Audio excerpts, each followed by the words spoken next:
You're listening to the Traffic and Conversion Show. I'm your host, Michelle Fernandez, and this episode is going to be amazing. Joining me today is Nikki Nash. Now, Nikki is a podcast host, Hay House author, and creator of Market Your Genius, a training and development brand on a mission to equip entrepreneurs with the tools and resources they need to share and profit from their message. So today is all about how to get more clients. Isn't that what we all want? So stay tuned. Hey there, it's Michelle. Welcome back to the show. Now I have the one and only Nikki Nash joining me. Welcome to the show, Nikki.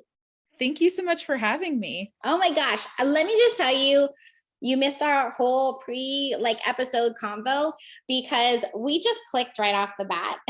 So I love this and I love your vibe and everything. So I know that everybody listening is going to love you too.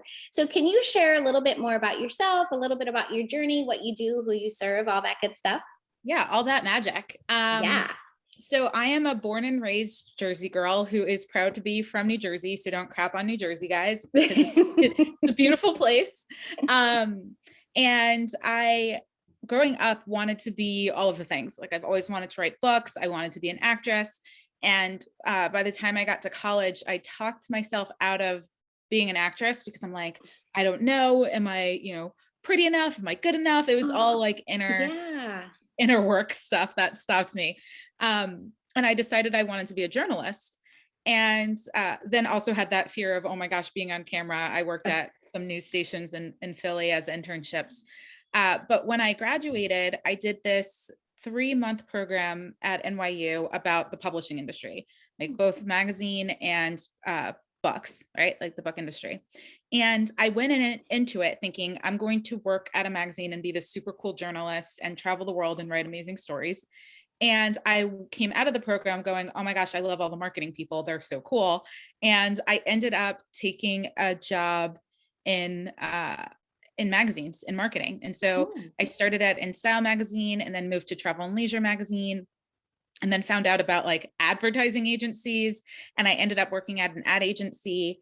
And it was at the time where I was at my ad agency and I knew I wanted to be closer to being the person that made decisions, right? So it's like my client was Kraft Foods at the time. And so my clients at Kraft would give us the direction or say, hey, we have to do budget cuts or we're increasing budgets. And I always wanted to know why and be a part of that decision.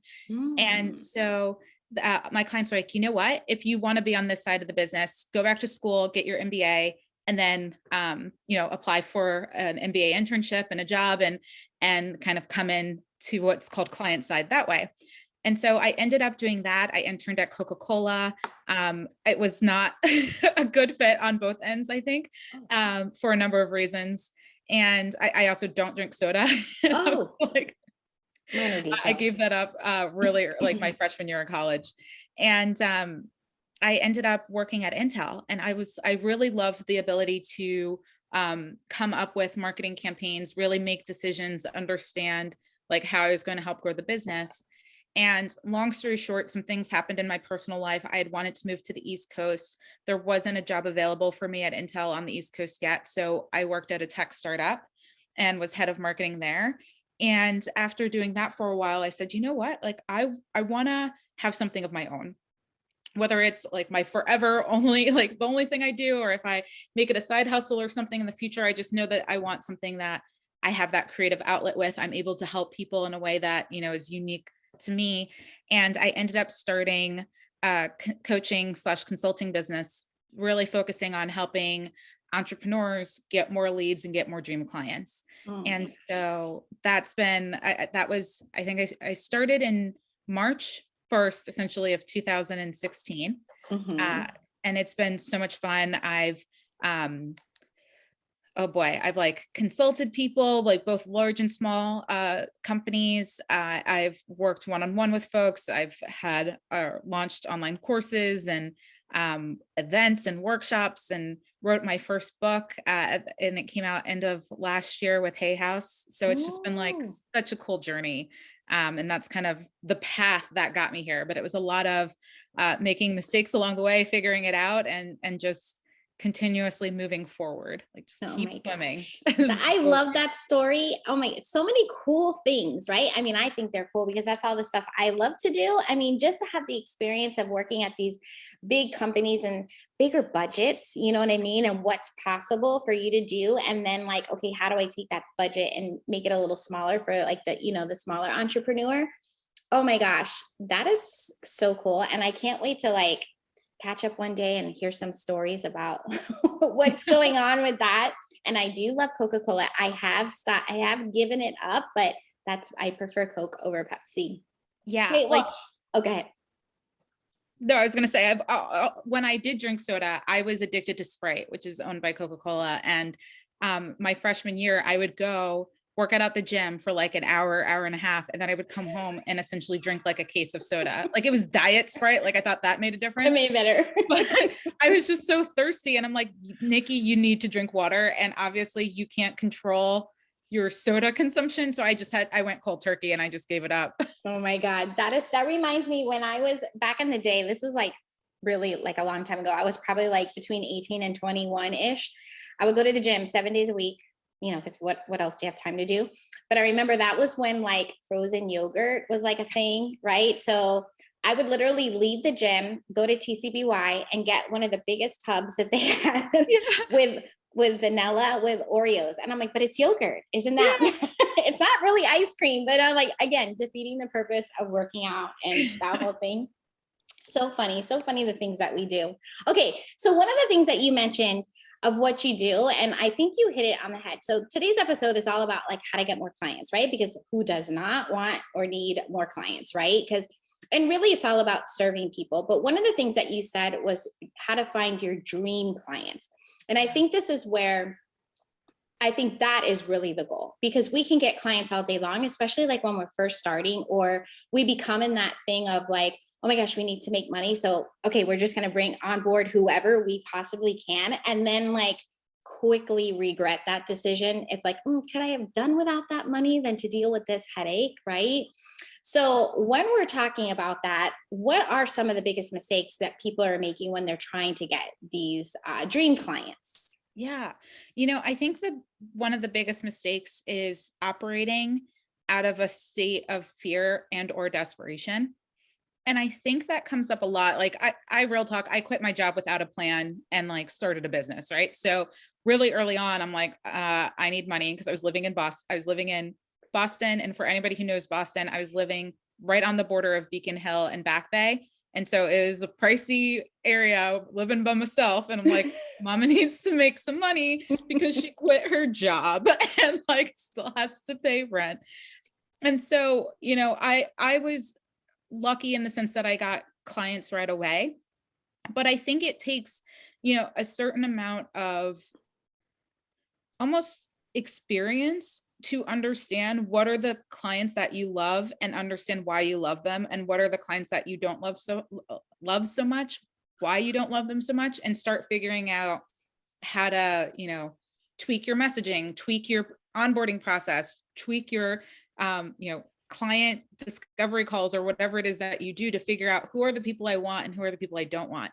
And I think one of the biggest mistakes people make is really needing the money so badly, or needing to quote unquote succeed so badly. Like they put so much pressure on themselves that almost like they forget the quality of clients over quantity, right? Mm-hmm. And it's like if you're single and you're like, oh my gosh, I don't want to be single, or you know, I turned 38 this year and I'm single, I don't have kids, I've always wanted to be a parent. And if I operated from the standpoint of like, my ovaries are shrinking, like I need someone, then I would just pick a Joe Schmo off the street, right? But it's like, it may temporarily solve a problem or meet a need, but it doesn't necessarily lead to long-term happiness. So I really encourage people to accept that it's okay to either have other sources of income or build a business on the side or do something to take the pressure off so that you can truly work with people that are right for you without that kind of desperate energy or things like that. I love that you just said that, because I was having a conversation with somebody the other day, and you know, money was getting tight, and they're like, okay, but this is what I want to do. I don't want to do this anymore. And all they kept saying is, I don't want to do this. I don't want to do this. Right. So I said, okay, well, this is what you're doing now. I know you're trying to move away. However, what if you do it with the mindset that this is only temporary? This is not permanent. This is just going to do, to, like what you said, like it's the bridge to get, like the means to get to the next step. And just, if I think once she shifted her mindset of being like, okay, I don't have to be in this long-term commitment. It could be 3 months, it could be a month, whatever. It just changed her whole outlook to not be so desperate to get to the next thing. Because what was happening, she was putting so much pressure on herself to get the next thing, that it was not happening because she was like doing it all the things wrong. Right. And it's funny what you said too, because I've caught myself doing this a couple of times, and now I have to like trust my gut. Is when you're talking to somebody and onboarding a client in that desperation mode, you're like, you're seeing the signs, you're hearing the words, like you're seeing the signals or whatever. And you're like, I don't know if I feel good with this, but I'm going to go for it anyway, because I know that I could, yeah. And it never works out. Right. And then it's like, okay, what was the lesson I needed to learn that I keep receiving? Right. So that is so like on point. So on point. Okay. So when we're looking to get more clients, like what steps should entrepreneurs take before they actually try to get more clients? Yeah. So the very first step that I encourage people to take is to first understand what it is that they're actually bringing to the table, right? Like what problem are you helping someone solve? Why would someone say yes to being your client in the first place? Right. And I think so often people are like, I'm looking for clients and I don't want a client that does that, or this is what I'm looking for. But look on the flip side and go, why would the person that I want to pay me money, right, or to invest in themselves, why would they say yes to what I'm bringing to the table and what I'm offering? And that really comes from understanding, what can you help people with? How are you going to make somebody's life better or more fun or, more enjoyable? What are you bringing to the table? And when you're really clear on, hey, this is what I'm offering, it's part value that you're bringing, but it's like, it's the overall package. This is what I'm offering. It's then understanding, okay, why somebody would say yes to that offer and who specifically you're looking for. Anytime I hear someone say, I created this thing and it's for everyone or anyone, I'm like, you are full of crap, because not everyone and anyone is going to buy from you, right? Like, I'm sure there are tons of people that drink soda. Some people choose Coke over Pepsi. Some people choose Pepsi over Coke. Some people drink, Mountain Dew, Dr. Pepper, like a whole bunch of different variety of sodas, right? Same thing's true with computers. Some people are loyal to Mac. Some people are loyal to whether it's HP, Dell, Lenovo, or just PCs in general. Like there are different things that people get as a result of choosing different products or services or brands. So you could say, oh, well, everybody needs a cell phone or everybody wants a computer or something like that. But that doesn't mean they're going to choose your phone or computer. And the same is true for whatever you're offering. And so you have to understand, what is it about your ideal customer that makes your product a perfect fit for them, makes you a heck yeah for them, and really starting to identify those people, right? Like, how can I find the people that are more likely than not to say yes to my offering? And so it's really understanding them really well, understanding what you bring to the table really well. And then everything in between, which we can keep talking about, is just bridging that gap from like, hey, I have this product. Hey, you're my dream client. Now, how do I connect the dots? But you have to be clear on those two things first. Otherwise, it's kind of like GPS. Like GPS needs to know where you're going and where you're at to give you a roadmap. And so you need to know who you're trying to reach and what you're offering to them so that you can bridge that gap. I love that. Okay, so can we talk about something really quick, because you kind of touched base on it. So this is what I have found either within myself or when I talk to people, is sometimes you're like, okay, what I do, somebody else does, right? So you had talked about, basically you're talking about like your unique personality, right? What makes you different? What makes you stand out? So if someone is struggling with doing that, what do you recommend that they either look at or put together to not only for them mentally to feel like, okay, they can bring something, they're worthy and all this, and then also what makes them stand out for their client versus going with their competitor versus going with them? Yeah. So I think it's a couple of things. I think the first thing that you can do is if you already have clients or customers, ask them why they chose you. Like, why did they invest in your offering? What is it that you said or did or brought to the table? And that's helpful to know. Another thing you can do is if you know what your competitors are, and this is a little bit easier for those of you that have either like how do I want to say this? A type of business where there's either a brick and mortar store where there are reviews, ratings and reviews online, or if you're selling a physical product or a book. But you can still do this even with services, and I'll talk about that in a minute. But if you can look at reviews of your competitors and spend time on the reviews that aren't great and understand, are there things that your competitors aren't doing well that you could do well as a point of differentiation? Right? Like maybe somebody's like, oh, this product is never on time. They're always closing. Like for right now, just an example, there's a street that I get my hair done on, right? And on that street is a Starbucks and another local coffee shop. And Starbucks right now in our area is having a lot of problems because they can't keep enough people working. And so they're shortening hours or they're closed on certain days. And sometimes you don't know what day they're just not going to have people, right? And so I actually, while I go to Starbucks, I also, when I'm in this area, really like the other coffee shop. That's usually where I go. And I went in there one day and there were crowds of people. And I'm like, what the heck is going on? It's because Starbucks was closed. And what started happening is people were getting so peeved that they just go to the other coffee shop more and more. Right. And so that's like a point of differentiation. It's like, we're open. We're always open. When we say we're going to be open, we're consistent. By the way, our coffee is great. And so it's like, you can look at what is upsetting other people and offer something new, right? Mm-hmm. Oh, their product's always late. Okay. Their customer service sucks. The package came all banged up and wasn't pretty. How can you do certain things to differentiate yourself? Right. I love that. That's so good. And I do love, because I'm all about market research and constantly asking and polling so you can stay on top of that. So I even love asking like why you chose me. And to be honest, my first thing was like, oh my God, is that a little bit conceited or stuck up? Like, how would I ask that? Do I put it in a questionnaire or do I ask it face to face? Like that was like, because my own, I guess, insecurities came up, right? However, I don't need to be like that.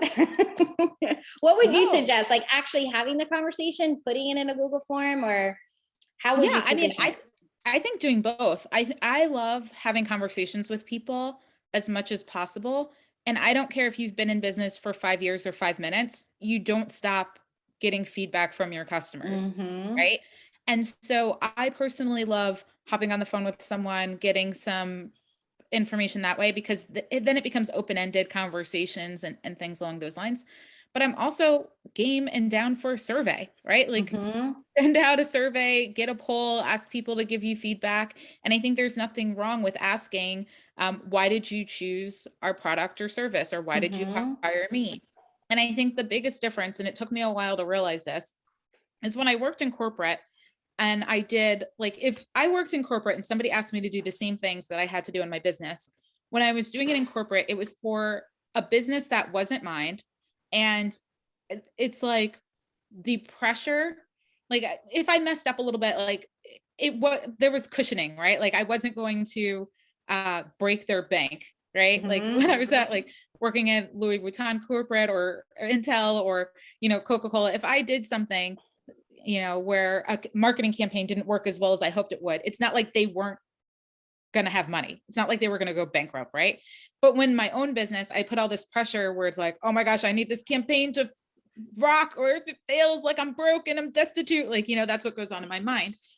And I feel like there are similar thoughts and feelings when you're working or doing surveys, right? Like if you worked in another company, you would probably have no problem asking, Why did you choose our product over someone else's? But the second you've attached it to you personally, it's like, oh my gosh, I can't ask that question. Am I conceited? No, you're doing market research. Exactly. And so the more that you can take yourself out of the equation of like your thoughts and your fears and your insecurities, the easier it becomes to do what's right for your business.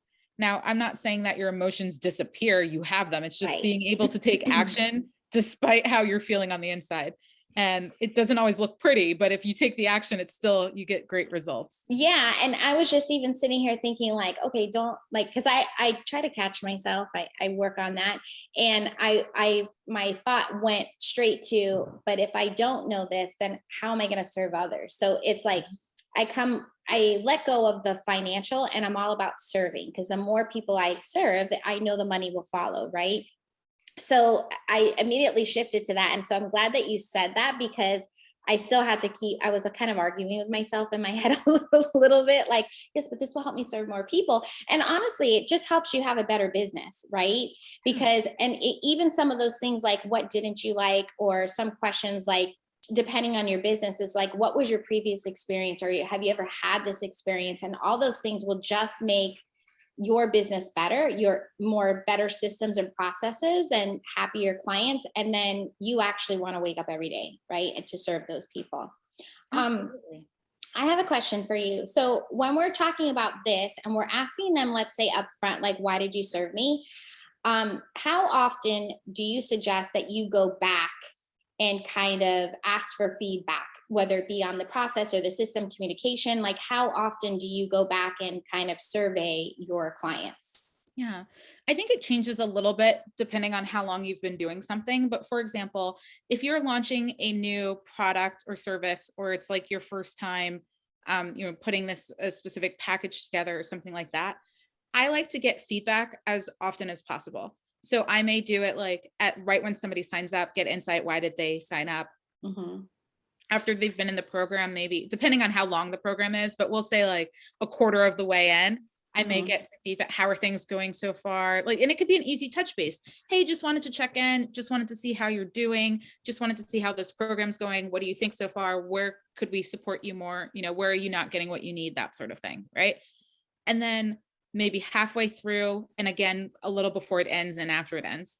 Now, if you're doing something where it's like 2 weeks or something, like that's a lot. So you have to gauge, right? Like if I'm doing something that's 3 months, 6 months, like then you can ask all those times. But I would at the very least ask either at the beginning or midway point, and then at the end. So you kind of want to know before things end, how can you improve and hopefully make their experience better? And then once everything's done, get that feedback, get that testimonial, get things that will not only help you improve the program, but also help you enroll people into the next time you do it. Mm-hmm. I love that. I love that. And you know what, on something that I do with people that I really like and care about is like, if I'm in, let's say, their membership area or something, and then I notice something's not working or whatever, I always bring it to their attention only because I'm like, this is not working. And I don't want that to look bad for them. Right. So if somebody comes to you, like, just be open and not take it such criticism, because these are things that will still help you. So it's kind of like, instead of you asking them and they come to you, it's like, okay, see, like, instead of getting defensive right away, it's more like, well, let me really let me be open to receive what they're telling me and see if this is a justified thing or if this is a them thing versus a me thing. But I think that's important. Now, we talk about marketing all the time, and I know that I've heard you say like marketing is like dating. Can you tell me some more about that? Yes. So oftentimes I speak to folks, and when they're talking about the clients that they want, and if you've said this out loud or to yourself, you're not alone. But if you're like, they're not buying, or these people don't understand, or what's wrong with these people, right? Like, I think sometimes folks forget that their prospective clients or their dream clients or the people on their email list are actual people. And so I try to bring it down to just remember that they're a human being, and you're essentially trying to get to know each other and then make a decision to like be together or not, essentially, right? Just like dating. And so when I have people start thinking through their marketing plan, I literally go, let's walk through the stages of dating, and then let's create those same stages in your marketing for your business, right? So first thing is where the heck are your people hanging out, right? Like, is your ideal mate on a certain app? Are they hanging out at the coffee shop? Are they at a certain bar? Like, where are they spending their time, so that you can choose the place that you want to show up at, right? Mm-hmm. And then you don't want to show up looking a hot mess. You want to show up as your best self, right? So you choose the places where you're going to show up. You're going to show up metaphorically looking fabulous. Mm-hmm. And then you're going to find a way to spark a conversation, right? Like, are you going to just walk up to someone and speak metaphorically? Are you going to bump into them? Are they going to naturally just find you? But what is your way to get in front of them? And then once you kind of spark that conversation, or at least that interest, how do you get to a part where you're like, hey, we're conversing, or we're engaging, or we're something here. And then ultimately get each other's contact information, right? Or at least get their contact information in the marketing world. And I'll walk through a marketing example of this, but you have to figure out where the people are, capture their attention, get their digits, ideally to go on a date, right? Like, if somebody is giving you their number, or you're getting someone's number, the goal is to go on a date. And then after the first date, the goal is to go on a second date and a third date until you're dating, right? You're in a comfort zone. And then it's really at this point where you're like, all right, if I like it, then I better put a ring on it. And hopefully they say yes, right? So you get to a point where you're going to commit and be together, or you're not going to commit, right? And same is true for dating, or for marketing, right? It's who's my ideal client, or my dream client, or the person I want to walk into my store, buy my product online, book a discovery call. Like, who is that person? Where are they hanging out? Can I choose one place that I'm going to show up at? Is that being on other people's podcasts? Is it being on Instagram? Is it going to networking events? Is it going to specific conferences? Where is my person hanging out? How do I get in front of them? Once I'm in front of them, how do I spark their interest, right? Am I the guest speaker in a group? Am I wearing a really cool shirt at a networking event? Like, what am I doing to capture their attention? Am I speaking about one of their pain points in a post that I put online? Like, what am I doing so that they stop and pay attention to me? And once I have their attention, how do I get them to know that the next step is to do something where I get their contact information, right? Comment below if you want this free thing. Oh my gosh, here's my business card and a freebie on the back. Wow, I'm speaking on a stage. Here's a place that you can, get to know me more, or get something really cool for free, right? And so you want to think through that stage. And then it's, all right, what's the first dating experience going to be like? Is it going to be an email? Like, is it going to be a free guide? What am I doing? What's the next date? Is it to go to a webinar? Is it to watch me go live somewhere? Is it to listen to the podcast? But like, what am I going to do to help them decide whether or not they want to buy from me? And then once they have all the information they need, because we've been dating, they should hopefully know me well enough to know if they like what I'm throwing out or not. Right. Then make that offer and say, hey, I know from us getting to know each other, I know that you're struggling with this. And so I have this program, or this offer, or this product that can help you with this. Would you like to learn more about it? Would you like to buy it? And it's just sitting down and really thinking through each element of that and turning that into a plan that, even if you're picturing one person in mind, you're able to do over and over and over and over again with a number of people, so that you have more clients coming into your business. I love that. I love the way you broke that down. That was great. I love that. Okay. And I love to, and if you see all the steps, and when you're talking about, like, when people are like, no one's buying from me, you have to get like a lot of people coming in too, right? And you have to have a lot of steps. And then, like, I don't know if you've heard, but they used to say like it takes somebody 7 times to see something, and now it's longer, right? So by creating these little things, I'm maybe doing smaller dates or more dates before you do the offer, like, then that will get them to be like, oh yeah, I do like this chick. You know what I mean? She's pretty cool. I think I want to, hang out with her some more, Exactly. Like, I'm into it. And I think, more and more people almost forget that, like, not every lead is created equally or treated equally, right? Like, somebody may be coming to you because they were referred from a client. Somebody may know you personally. Somebody may have saw you speak. somewhere, and somebody else may have just seen an Instagram post, right? And so not every person is coming in with the same level of affection towards you or your offering. And so it's really understanding that not everybody is at that moment where they're like, yes, I'm ready to dive in. I've had people be in my community for over a year before they bought anything. Right. And that's fine. Like, that's just how long it takes. Not everybody gets engaged in like 3 months of meeting each other, right? Like some people get engaged after being together for a year. Sometimes they've been together 5 years. Sometimes they've been together 10 years. Sometimes they've been together 5 minutes, right? Like who knows? But every person that you meet will be at a different level of readiness to say yes to your offering or product. That's and a good point. Yeah, it's like your job to understand where they are. Are they somebody that's like, hey, I am like in quote unquote pain, right? Like my I'm trying to think of like my roof has a hole in it, so I need a roof for today. Or like, like my roof could use some work before we sell it. We're selling it sometime in the next year, right? Like those are two different levels of readiness, right? Like one person's going to say yes probably a lot faster, because if it rains or snows or hails or anything, they're going to have a big old problem. Probably just in general, they're going to have a problem if there's a hole in their roof, right? Sure. Whereas if somebody's just like, oh, I'm going to shop around, I'm going to see what fits, like maybe I'm waiting for more income to come in, they might not be as rushed, so to speak. The urgency is not there. Yeah, for sure. It's not as urgent. Now, when you talked about leads and different types of leads, can you talk about how to get quality leads?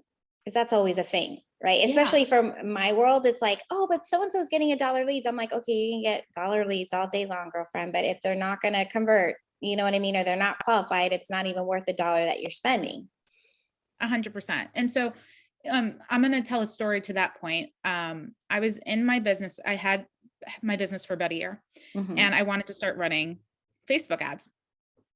Now, for anybody who doesn't know, I didn't really share, but when I worked in advertising, I was what's called a media planner and a buyer, which means I would have a chunk of money from my client, which was Kraft Foods, and I would determine how to spend that money on advertising to help them get the results that they were looking for. So like, I understand choosing the right target audience. I understand like placement of ads. I understand a lot of that world, but I had hired someone else to do my Facebook ads, right?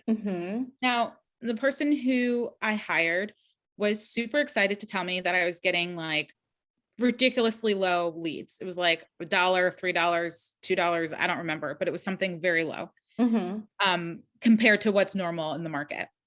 And they were like, oh my gosh, your list is growing so fast. Look at how inexpensive these leads are, blah, blah, blah. I start looking at the stuff and I'm like, why is everybody's name and characters that aren't on my keyboard, right? Like, I'm like, English isn't even their first language. How am I going to know that like, and I'm not saying English has to be your first language, but I'm not sure that English was their second language, right? Like, I'm like, who is signing up? Like, are these bots? Are these people in another country that really won't understand me? And to me, I'm like, I don't care if I have a list of 1 million people, if those 1 million people aren't the folks that would likely buy my product or service or even be interested in the topic that I'm putting out, then it does not matter. And I think that's like one of the biggest challenges that I see with folks is that they almost like forget the importance of that. So true. And I'm like, as you were talking, I'm like, preach, preach, preach, because I hear this all the time. And then I do have clients or other coaching clients where it's like, they're getting nervous because the cost per lead is up. Right. And honestly, running ads, sometimes I'm like, oh my gosh. However, when open cart comes, when everybody pays in full, you're like totally worth that higher cost per lead because they are more quality. And I really think that this comes down to you mentioned, or you touched base on being like a scientist.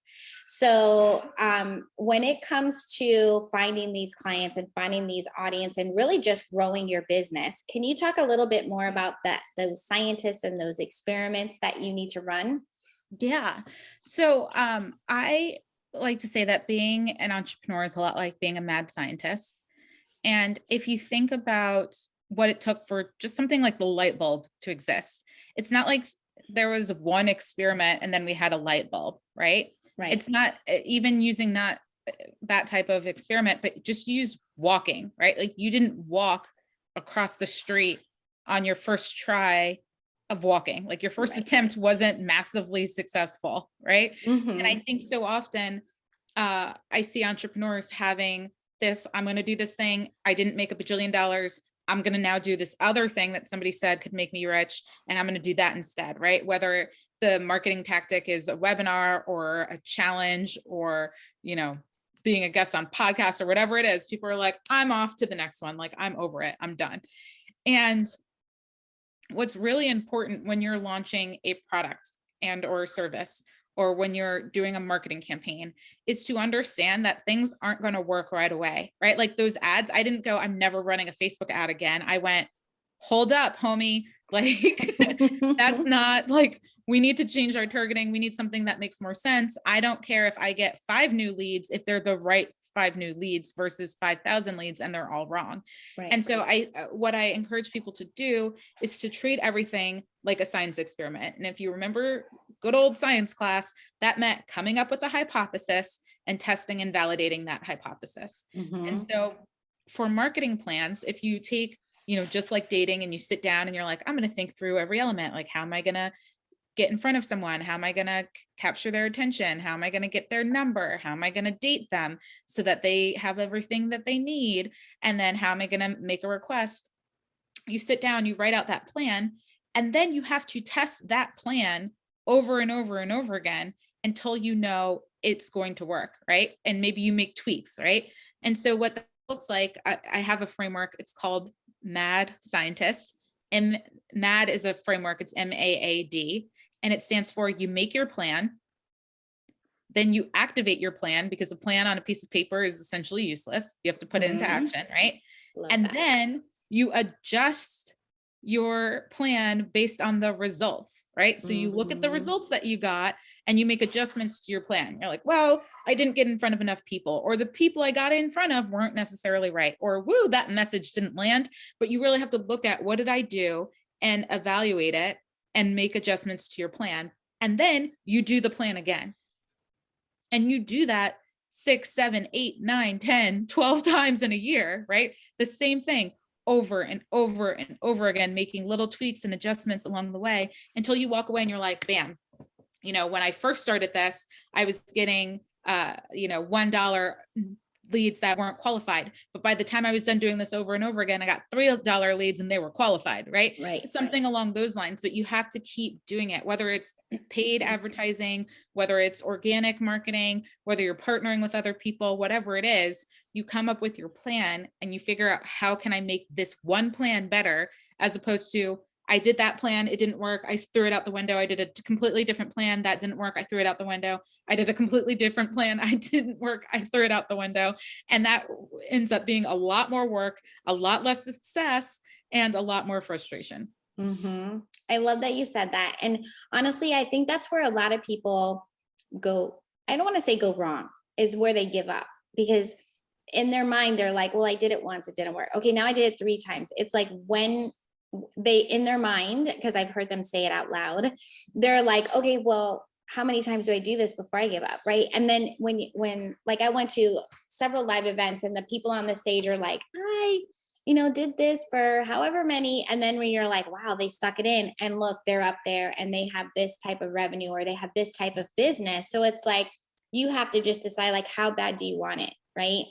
Yeah. Like how much do you want to serve these people or have this life that you want to live, right? I think that's a big part of it. I think it's also managing expectations. I think a lot of marketing out there makes it seem like you could be successful really quickly, and you never know someone's backstory. Some of the people that have had the fastest success had another business that they filled out completely before that, right? Or they had a huge network of people, or they had a bunch of money to throw at things, right? Like not everybody's situation is different. And I know people who it took them 10 years to get their business to a spot where they were like, wow, this is what I wanted a long time ago, but it took me 10 years. Right. Yeah. And some people it takes 2, some people it takes 1, some people it takes 20. Like it doesn't mean that you're necessarily good or bad at what you do. It just means that you're on your own path and you're on your own journey. And it really requires you to decide upfront, how long am I willing to do this for? How much time, energy, money, sweat and tears am I willing to invest in this? And it's okay to bail out if you're like, it's no longer bringing me joy, or I don't want to do this, but you have to set that kind of plan or thought up front, right? I think sometimes you're usually disappointed if you have certain expectations and they're not met. But if your expectation is like, wow, I'm going to give this 10 years, I'm going to give it all I've got for 10 years, and I'm going to see what I can make of it, you're going to have a completely different attitude and feeling about what you've done than if you're like, I need this to succeed in the first 6 months, or I need it to succeed in the first year. And as someone who did completely quit, I quit my tech startup job without a plan because I wasn't happy. Like there was not saving me from that. I wasn't happy. It wasn't where I wanted to be anymore. But if I had made it my mission to make a certain amount of money the day I quit my job from this business, it would not have worked. Right? Like it wasn't going to happen. And it's okay if you're like, you know what? I want to give myself a little bit longer, but I'm going to have to take a part-time job, or I'm going to have to go back to my full-time job, or my priorities have changed and I don't even want this anymore. Like all of those things are okay, but you have to be real with yourself and you have to set pretty realistic expectations. Otherwise, you're going to set yourself up for disappointment. I love that. I love that. This was so good. This was so good. Okay. So it's time for Michelle's hot minute. So I'm going to ask you some rapid fire questions. So just answer the first thing that comes to mind. Okay. Okay. What is your guilty pleasure? I was about to say chocolate, but that's not true because I don't eat chocolate that much, but it was the first thing that came to mind. But the second thing that came to mind, which is probably way more realistic, is the spa. Like I love spaing. I could spa all day, every day. Okay. Would you rather be the funniest person in the room or the smartest person in the room? Funniest. Favorite way to distress? I think you might have answered also that. The spa. I was like, I shouldn't have even asked that. What do you or running, or like not necessarily running, but working out. It doesn't always have to be a run, but working out. I'm a gym rat. I love that. Okay. Of all the places that you worked, which was your favorite? Intel. Okay. What's your next travel destination? California is actually my next one. Where in California? Northern. I'm going to like Sacramento area. Oh, love it. Love it. Okay. Would you rather team up with Wonder Woman or Captain Marvel? Captain Marvel. Okay. And what tells you most about a person? How they treat their family. I love that. I love that. This was so much fun. I so appreciate you coming on the show today. Can you tell everybody where to find you? Yes. So I am at Nikki Nash official on Instagram is a great place to find me. And if you want, I have more like get more dream clients magic, like a webinar and a freebie, but all of that is at getmoredreamclients.com. Oh, so good. All right. Well, definitely go check out Nikki. I'll drop where you can find her in the show notes. Thank you so much, Nikki, for coming on today. Thank you so much for having me. So good. All right, party people. Until next time, let's grow your business together.